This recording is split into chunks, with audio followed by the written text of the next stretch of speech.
Allah ngasih syafaat sebagai bentuk kasih sayang Nabi sama kita. Ada syafaat terbesar yang Nabi doang yang punya, yang dikata syafaatul uzma, syafaat yang paling agung. Nabi-nabi lain kagak punya. Dalam hadits Nabi kata yagbituhul awwaluna wal akhirun, di mana nabi-nabi sama umat terdahulu kepengen banget dapat kemuliaan, megang karunia Allah, dapat syafaatul uzma yang Allah sebut dalam Al-Quran maqamam mahmuda. Allah bangkitkan engkau nanti, engkau punya makom yang namanya maqamam mahmuda. Itu yang dalam ayat Al-Quran maqamam mahmuda itu adalah syafaatul uzma, di mana makhluk di padang mahsyar kumpul, dari makhluk pertama sampai makhluk terakhir yang ngalamin hari kiamat. Mereka ini kesusahan, matahari deket banget, panas, nyokep, kayak apa tahu. Mereka datang nyari Nabi Adam, minta syafaat. Kata Nabi, lastulaha, kata Nabi Adam, ini bukan hak saya, nafsi, gue pengen mikirin diri gue sendiri dulu. Datang sama Nabi Nuh, begitu juga. Datang sama Nabi Ibrahim, begitu juga. Datang sama Nabi Musa, begitu juga. Datang sama Nabi Isa, lastulaha, saya nggak bisa apa-apa pada tempat ini. Begitu datang sama Nabi Muhammad, analaha, ummati, yang Nabi panggil pertama umatnya. Nabi bukan manggil bininya, Nabi bukan manggil anaknya, tapi yang Nabi panggil adalah seluruh umatnya.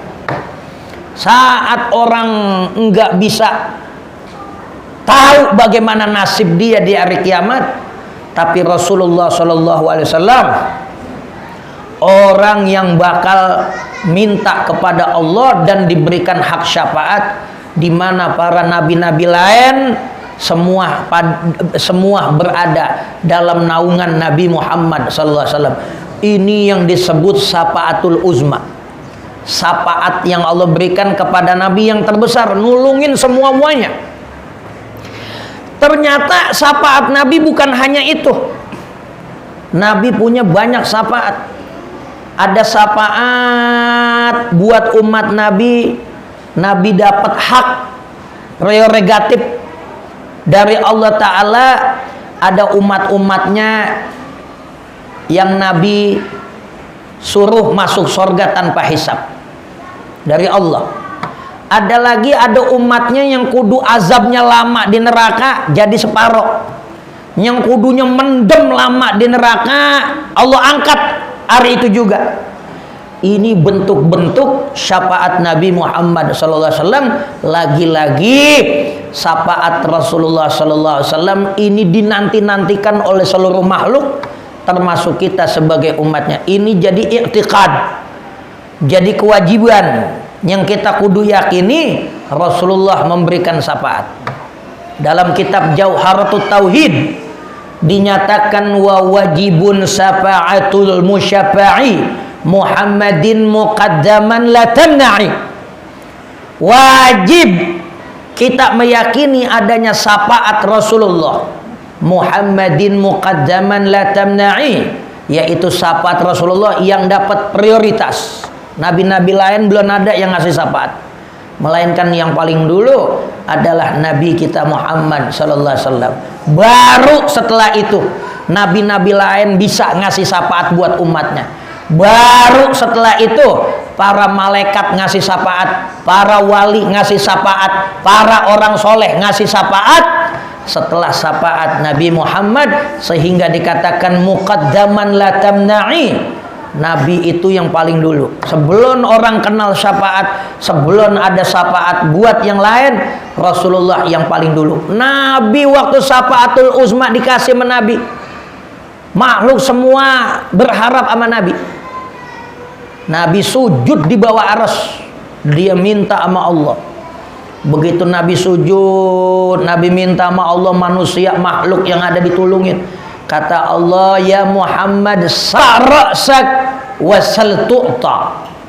angkat pala ente, bangun, mintalah engkau akan diberikan. Sehingga ada sebuah ayat yang mengungkap tentang hal ini, syafaatul uzma yang Allah berikan kepada Rasulullah dalam surah Ad-Duha, wala saufa yu'tika rabbuka.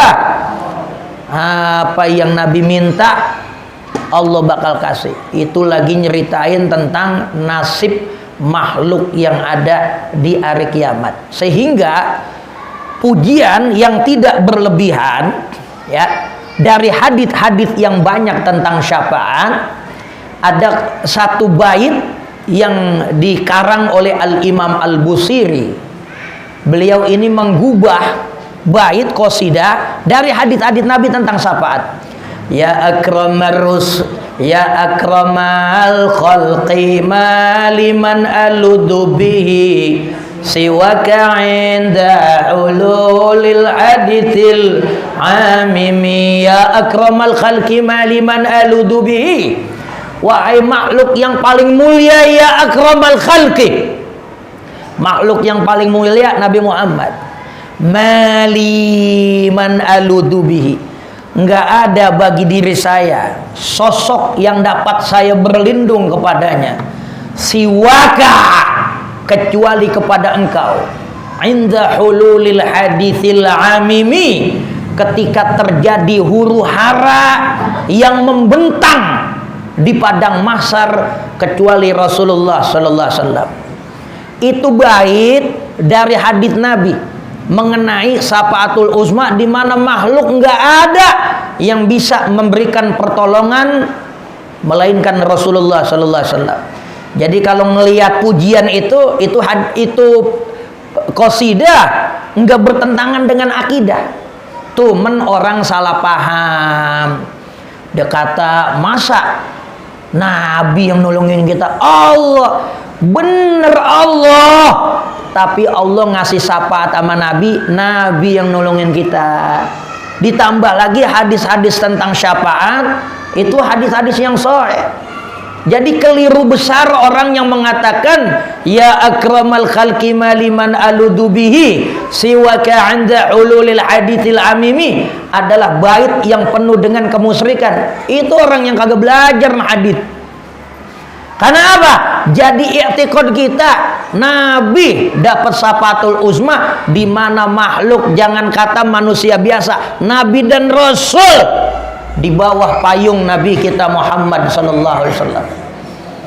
Ya, jadi orang banyak belajar, banyak apa, dia kagak lihat hadis Nabi. Oh, ini bait qasidah solawat yang berlebihan. Bukan berlebihan, elunya yang kagak ngerti. Ya enggak, itu ulama ngarang ya Rabbi bil Mustafa, ya Allah, dengan pangkat Nabi Muhammad al-Mustafa, makhluk yang paling terpilih. Kita mintanya sama Allah, Allah ngasih sama Nabi. Ya enggak? Tuh, jadi kadang-kadang salah paham, kebangetan takut sama musyrik. Ya Rabbil bil Mustafa, ada kata musyrik. Ya akramal khalqi, ada kata musyrik. Lu pelajarin dulu. Udah berapa juta, udah berapa ribu hadis yang ente baca, datang pengen musyrikin aja. Ya, ternyata nggak musyrik. Orang bener makhluk kagak ada yang bisa nolongin kecuali Rasulullah yang emang udah diberikan. Kan kagak salah. Wahai makhluk yang paling mulia, nggak ada yang dapat nolongin saya, tempat di mana aku bersimpuh melainkan kepada engkau saat orang pada ngalamin susah yang merata di padang mahsyar ini. Ada hadisnya. Bukannya minta tolong sama Nabi musyrik, bukan. Seperti itu para jamaah sekalian. Ini jadi keyakinan kita. Masih ada orang apa gini hari, ya Rabbi bil Mustafa musyrik, ya akramal khalqi musyrik. Dia belum tahu. Ya, kagak ngaji. Nih,